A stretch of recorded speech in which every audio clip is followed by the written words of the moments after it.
Were we to become fearful or alarmed over India's nuclear demonstration, it would indicate that we have already succumbed to the threat.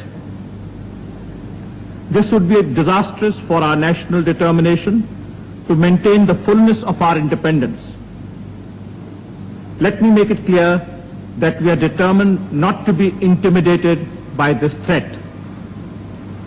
I give a solemn pledge to all my countrymen that we will never let Pakistan be a victim of nuclear blackmail. This means not only that we will never surrender our rights or claims because of India's nuclear status, but also that we will not be deflected from our policies by this fateful development.